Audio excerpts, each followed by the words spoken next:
बहन जी, एक बहुत इम्पोर्टेंट सवाल लोग अक्सर ये पूछते हैं कि जब आप फॉरेन में रहते हैं, अब्रॉड में रहते हैं, स्पेशली आपने यूके में, लंदन में काफ़ी काम किया है, तो वहाँ पे क्या अलग चैलेंजेस होते हैं स्पिरिचुअलिटी के लिहाज से? अम, बचपन से तो मेरा जुड़ा हुआ है संबंध ब्रह्मा कुमारी का।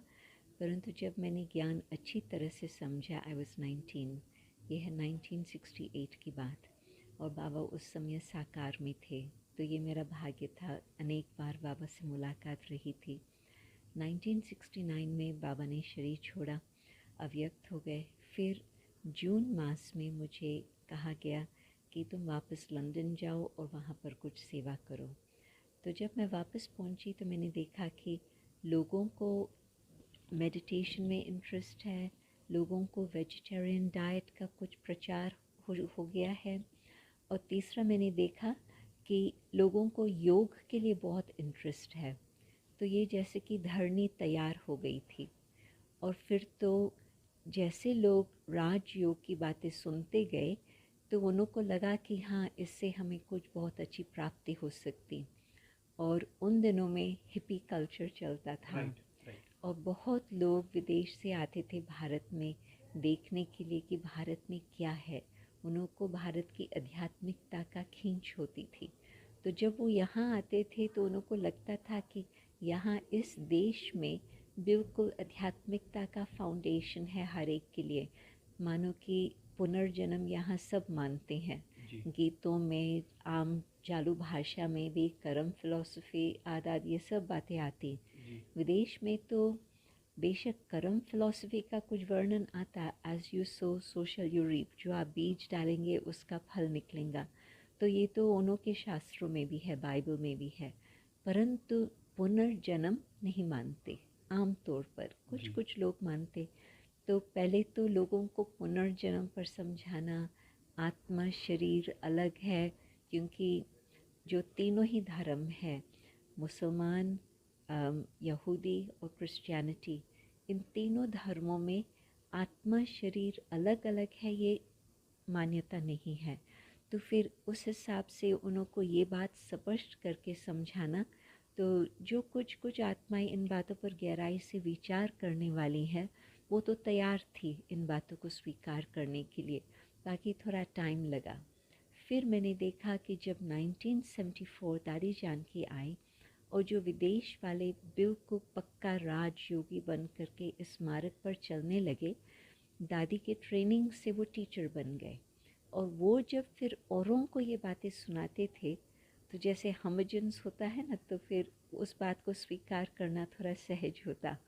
तो फिर वही लोग कोर्स कराने लगे। तो लोग बहुत जल्दी जल्दी फिर तैयार होते गए और कई तो टीचर्स बने। लंदन कॉस्मोपॉलिटन शुरू से ही है। ऑस्ट्रेलिया के टीचर्स तैयार हुए, कुछ यूरोप वाले आए, वो तैयार हुए। तो फिर तो बहुत सेवा जल्दी फैलती गई। और आज तो 120 कंट्री से अधिक में अपना कार्य चल रहा है। और एक और टर्निंग पॉइंट आई जब 1982 में ब्रह्मा कुमारीज का कनेक्शन यूएन के साथ जुड़ा एज एन एनजीओ। जी, तो उसमें उसका आधार क्या था कि यूएन का मुख्य लक्ष्य है विश्व में शांति के लिए वो कार्य करते। और ब्रह्मा कुमारीज का कार्य है शांति विश्व में स्थापन हो। परंतु उस भावना से कि जब मन के अंदर शांति होंगी, व्यक्ति के अंदर शांति होंगी, तो फिर समाज में अथवा विश्व में भी शांति आ सकती। तो इस संबंध से वो कनेक्शन जुड़ा। और फिर 83 में जब फर्स्ट यूनिवर्सल पीस कॉन्फ्रेंस रहा अपना माउंट आबू में, जी, जो ओम शांति भवन का उद्घाटन था, उसमें दलाई लामा भी आए थे।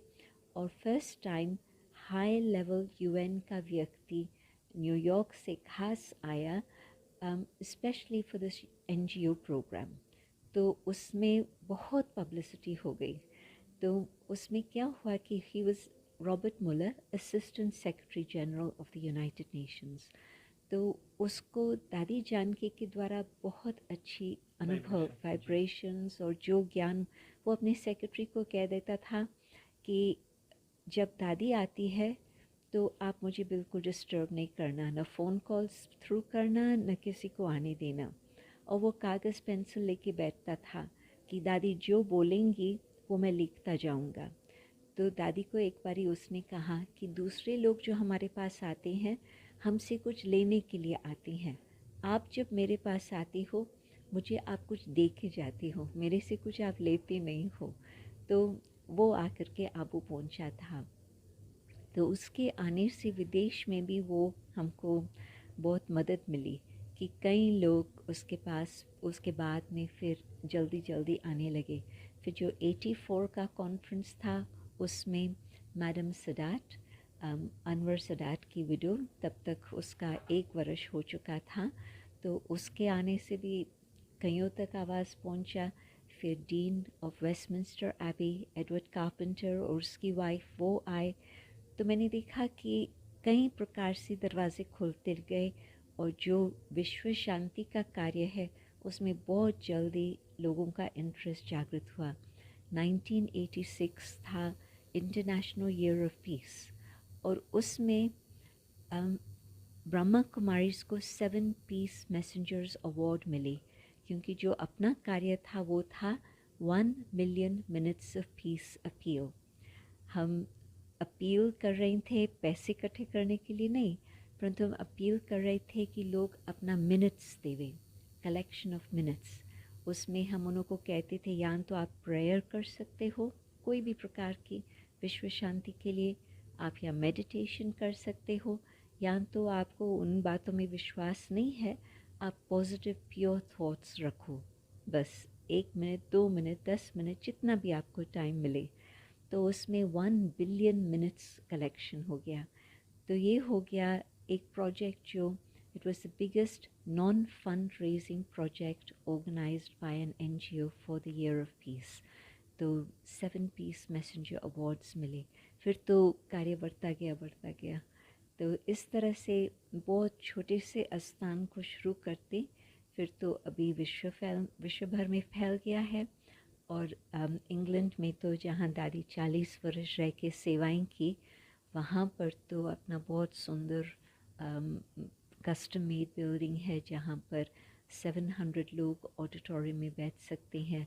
अपना एक रिट्रीट सेंटर है बहुत सुंदर जो 17th सेंचुरी में वहाँ के रॉयल फैमिली ने बनाया था, तो वहाँ पर लोग आकर के रिट्रीट करते हैं। तो ये तो एक जैसे कि लंबी कहानी है, तो मैंने आपको सार में बताया।